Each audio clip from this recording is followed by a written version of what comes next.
Donc, toujours dans les anomalies du sens transversal en orthodontie, en examen clinique, on va examiner les tissus environnants, les lèvres.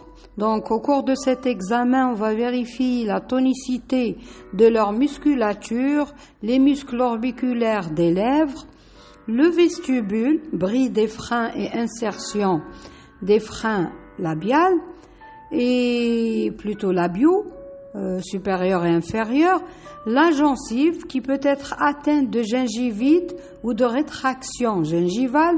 On peut s'apercevoir de manifestations d'articulés traumatiques en occlusion temporaire ou adulte.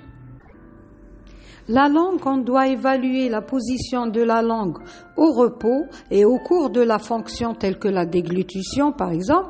Elle peut prendre une position haute, moyenne ou basse. Une position basse de la langue est à l'origine d'un hypodéveloppement transversal des maxillaires. Le volume de la masse de la langue, normale, micro ou macroglossie, et la présence ou non d'empreintes des dents sur la langue qui signifie une interposition entre les arcades.